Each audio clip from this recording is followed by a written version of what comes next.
कोई भी बिहार की शादीशुदा महिलाएं दुकान पे जाकर कंडोम खरीद सकती हैं, नहीं खरीद सकती हैं। आज भी उनमें पैड खरीदने में शर्माते थे, शर्म आती थी। जब लेकर महिलाएं आती थी तो उसको कपड़े में लपेटकर छुपाकर बेड के नीचे रखा करती थी, चाहे कबर्ड में रखा करती थी कि गलती से उस पर किसी की नजर नहीं पड़ जाए। क्या सेक्स एजुकेशन का पढ़ाई होना चाहिए सभी लोग को? बिल्कुल होना चाहिए, बिल्कुल होना चाहिए। इनफैक्ट बायोलॉजी में होता है। सेक्सुअल एजुकेशन के बारे में नहीं बताया जाएगा कि आखिर कैसे हम इस पे नियंत्रण करें, लेकिन क्यों? हमारा सवाल इस समाज से होगा कि अगर महिलाओं के अंदर वो चीज भगवान के द्वारा दी गई है, उससे इंसान की उत्पत्ति होती है, इंसान का जन्म ही उसी चीज से होता है, तो हमें उस चीज को छुपाने की आवश्यकता क्यों? और एक गलती क्या नीतीश कुमार से हुई, बस इन लोग शुरू हो गई अपने नौटंकी ड्रामा लेकर। आज कुछ भोकाड़ पार पार कर रो रही हैं, तो कुछ कह रही है हमारे कानों से खून आ पड़ेंगे। तो उनसे एक सवाल होगा मोहतरमा, उस दिन आपके आंखों के आंसू सूख गए थे क्या जब मणिपुर में बेटियों को निर्वस्त्र करके नग्न करके परेड कराया गया था? नीतीश कुमार बोल दिए हैं, क्या क्या बोल दिए हैं, उस पर आपका क्या प्रतिक्रिया रहेगा? नीतीश कुमार ने जो कुछ भी विधानसभा सत्र में कहा है, उनका उद्देश्य गलत नहीं था। हालांकि उन्होंने शब्दों का चयन गलत किया है, हम इस बात का निंदा करते हैं। एक मुख्यमंत्री को ऐसे शब्द शोभा नहीं देते हैं, क्योंकि वहाँ पे बहुत सारी महिलाएं भी थे, बहुत सारे पुरुष भी थे। फिर भी पुरुष भी होते तब भी इस तरह के शब्द उनको नहीं बोलना चाहिए था। हालांकि बात हो रही थी जनसंख्या नियंत्रण पे, तो वो कहना चाह रहे थे कि हमने अपने बिहार को शिक्षित किया, महिलाओं को सबसे ज्यादा शिक्षित किया, जिस वजह से आज महिलाएं समझदार हो चुकी हैं और उनको पता है कि जनसंख्या नियंत्रण कैसे करना चाहिए। इस वजह से आज हमारा जनसंख्या नियंत्रण दर जो है 4.9 से घटकर 2.8 पे आ गया है। तो कहीं ना कहीं हमने जनसंख्या नियंत्रण किया है पहले के कंपेयर में। अब हमारा बिहार समझदार हो चुका है। लेकिन बाकी उसके आगे उन्होंने जो कुछ भी कहा, वो शब्द जो था वाकई गलत था, क्योंकि ये शब्द सुनने योग्य नहीं है।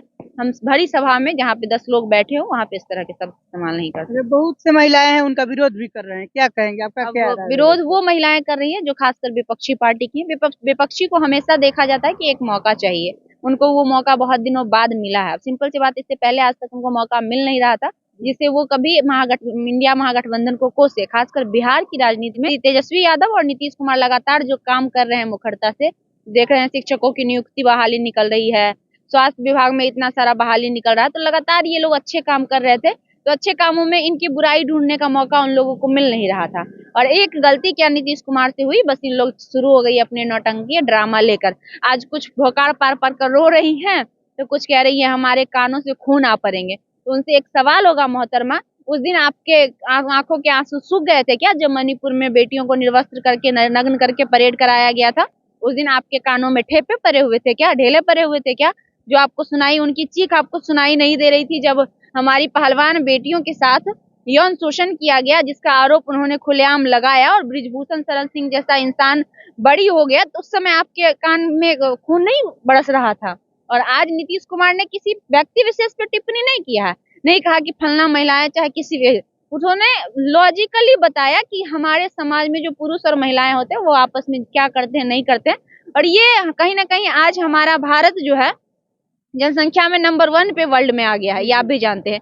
ये लगभग 130 करोड़ की आबादी हमारी जो हो गई है, कहीं ना भारत आज भी शिक्षा दर अगर भारत में है तो 35% अशिक्षित होना, ये अपने आप में बहुत बड़ी बात है, समझ रहे हैं, बहुत बड़ी बात है। और महिलाओं की दर की अगर हम बात करें तो 54% लगभग महिलाएं जो है आज भी अशिक्षित है हमारे बिहार में। ये हम बिहार में भी और हमारे देश में भी बहुत सारी महिलाएं अशिक्षित है, ये दुर्भाग्य की बात है।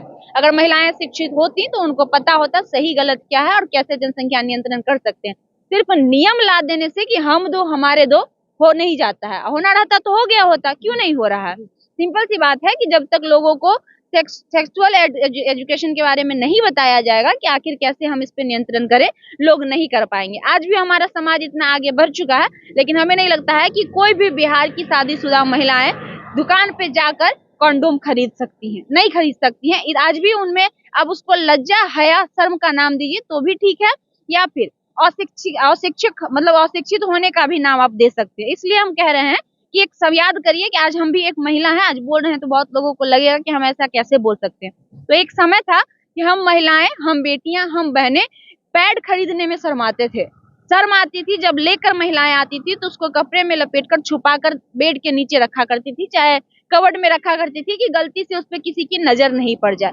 लेकिन क्यों? हमारा सवाल इस समाज से होगा कि अगर महिलाओं के अंदर वो चीज भगवान के द्वारा दी गई है, उससे इंसान की उत्पत्ति होती है, इंसान का जन्म ही उसी चीज से होता है, तो हमें उस चीज को छुपाने की आवश्यकता क्यों? और आपने ये पर्दा क्यों बनाया? सिर्फ महिलाओं के लिए ही ये पर्दा क्यों? अगर वो चीज महिलाओं में, वो तो क्रियाकलाप है, वो तो एक क्रियाकलाप है ना, वो तो होना तय है। मासिक धर्म आना हर महिलाओं को अनिवार्य है, वो तो नियति का खेल है। तो इसमें शर्म किस बात की? हम महिलाएं क्यों पैड खरीदने से शर्माएं? वो हमारा अधिकार है। और वही वजह था कि पहले जमाने में बीमारियां बहुत ज्यादा होती थी, लोग गंदे कपड़े का इस्तेमाल कर लेते थे। हमारे आज बार बार कैमरे पे इसलिए बोल रहे हैं कि अभी भी बहुत सारी महिलाएं हैं जो गलत गंदे कपड़े का इस्तेमाल करती है, जिससे उनके अंदर कीटाणु जाते हैं, उनके शरीर के कई अंगों में बीमारियां होती है, उनके आगे चलकर इन फ्यूचर जब वो माँ बनती है तब उनको तकलीफों का सामना करना पड़ता है। कई तरह के इन्फेक्शंस भी आज हो रहे हैं उसके वजह से। तो हम लोगों को इसके बारे में क्यों ना बताएं? अच्छा, मुख्यमंत्री जी थोड़ा सा मिस्टेक किए हैं, मिस्टेक क्या वो तो समझाने का प्रयास किए एक मगही और देसी भाषा में, मतलब देहाती भाषा में।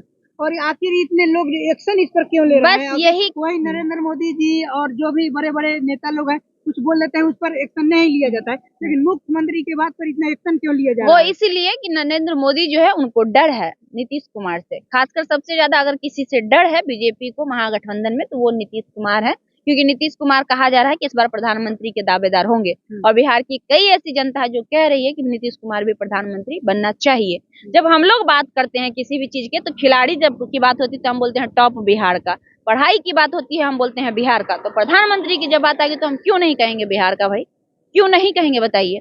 तो नाम आ रहा है तो इनको डर है इस बात का कि कहीं नीतीश कुमार हमारी जगह ना ले ले। तो कैसे नीतीश कुमार की आलोचना की जाए, कैसे नीतीश कुमार को नीचा दिखाया जाए, कैसे नीतीश कुमार को हैरेस किया जाए, तो उनके लिए एक छोटा सा मौका मिल गया जिसका वो लोग फायदा उठा रहे हैं। और वैसे भी इनके पार्टियां में ज्यादातर नौटंकी ही भरी पड़ी है, ये लोग नौटंकी बड़े अच्छे से करती है, जिसका एग्जाम्पल आज भी भोकाड़ पार पर कर रो रही थी विधानसभा के आगे जो महिलाएं, वो उसमें से एग्जाम्पल है जिनका आंसू मणिपुर के टाइम में सूख गया था, जब हजारों तादाद में महिलाएं कट रहे थे, मर रहे थे।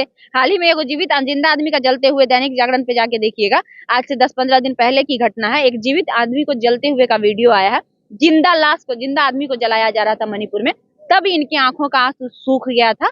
लेकिन आज जब नीतीश कुमार सिर्फ कह दिए, उन्होंने गलत किया नहीं ना किसी के साथ जी, वो अल्फाज मतलब मुंह से वो बोले हैं, उन्होंने किसी के साथ गलत किया नहीं ना है, तो बोले हैं। सिर्फ बोली से अगर आपको इतनी तकलीफ हो रही तो जरा सोचिए उन बेटियों को कितनी तकलीफ हो रही होगी जिसके साथ किया गया होगा। बृजभूषण शरण सिंह जैसे कई ऐसे नेता हैं जो इस प्रकार के चीज करते हैं और जो लोगों को हैरेस करते हैं, जो महिलाओं को नीचा दिखाते हैं। एक महिला पत्रकार जब सवाल करने पहुंची थी बृजभूषण शरण सिंह से, तो ऐसे धक्का मार दिए थे गाड़ी के गेट से उसके माइक में, तब इनका जुबान क्यों नहीं खुल रहा था? आखिर बहुत लड़कियां है, बहुत औरत है जो रील्स वीडियो बनाती है, छोटे छोटे कपड़ों में बनाती है, उस पर कोई एक्शन नहीं लेता है, उस पर नहीं बोलता है कोई, लेकिन आखिर इस पर इतना क्यों एक्शन? पूरा यही तो बोला है, पूरा आकर आक्रोश हो गया है लोग नीतीश कुमार के खिलाफ। तो सिंपल सी बात है ना, हाँ, उन महिलाओं को नीतीश कुमार मुख्यमंत्री जी का विरोध हो रहा है पूरा। बस असल में यही है कि नीतीश कुमार विपक्ष में है, महागठबंधन से जुड़े हुए। अगर अभी यही नीतीश कुमार जी बीजेपी के साथ होते तो ये विरोध नहीं हो रहा होता। असल में नीतीश कुमार बीजेपी के साथ नहीं है,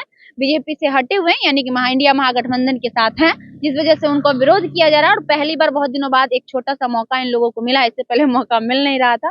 ये लोग सोच रहे हैं कि कैसे नीतीश कुमार को बदनाम किया जाए। तो देखिए, गलती इंसान से होती है, भगवान, अगर इंसान से गलती ना हो तो वो भगवान बन जाता है।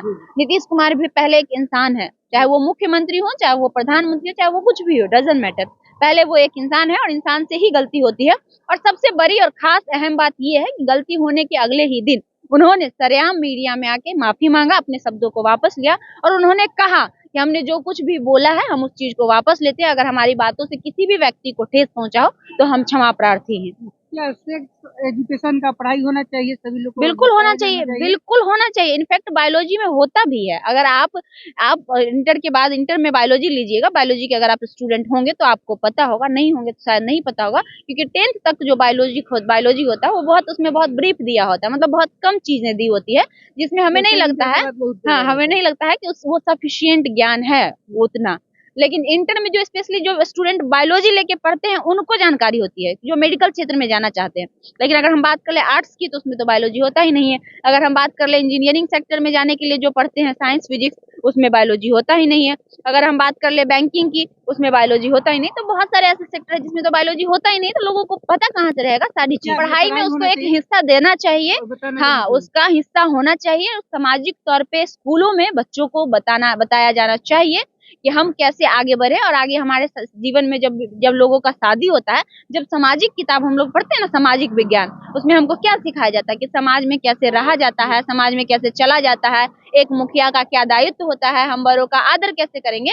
तो कहीं ना कहीं इसके बारे में भी बच्चों को बताना चाहिए कि जब आपकी शादी की जाती है, जब एक लोग जब शादी करते हैं, जब लोग शादीशुदा होते हैं, तो वो अपने आगे जीवन को चलाने के लिए, जिससे उनका जीवन खुशमय हो, सही हो, खुशहाल हो, कैसे आगे क्या कुछ करना चाहिए, जीवन का पाठ बहुत बिल्कुल जरूरी है पढ़ाना, चाहे वो सेक्सुअल एजुकेशन हो, चाहे वो महिलाओं के संबंधित मासिक धर्म हो, चाहे जो भी हो, इन सारी चीजों के बारे में बताना जरूरी है। लड़की है, महिला के बात को समझते होंगे, जानते होंगे। लास्ट में आपको जो महिला है, औरत है, लड़की है, जो नीतीश कुमार का विरोध कर रहे हैं, उनको लास्ट में आप क्या बोलना चाहेंगे? देखिए, नीतीश कुमार जी अब तक महिलाओं के लिए ही काम किए हैं। अगर बिहार में महिला सशक्तिकरण की बात आती है और आज हम महिलाएं अगर खुलकर बिहार में इतना बोल रहे हैं, तो वो नीतीश कुमार का देन है, क्योंकि नीतीश कुमार ही पहले मुख्यमंत्री है जिन्होंने महिलाओं को घर से निकलने के लिए महिलाओं को ड्रेस लागू किया, महिलाओं को साइकिल लागू किया, महिलाओं को छात्रवृत्ति योजना देना शुरू किया।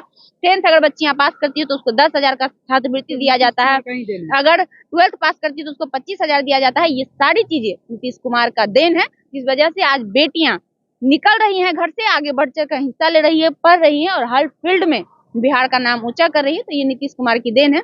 जो इंसान अगर 99 काम अच्छे करे, एक काम अगर उससे गलती हो जाए, तो हम ये नहीं कह सकते कि वो इंसान गलत है। हो सकता है गलती से उन्होंने गलती किया, मीडिया पर आकर माफी भी मांगी। बिल्कुल, और सबसे बड़ी बात है कि उन्होंने गलती की है, इस बात का उनको एहसास है। यही सबसे बड़ा इंसानियत धर्म होता है कि उन्होंने माफी मांग ली, ये सबसे बड़ी बात है। इससे बड़ी और बात क्या हो।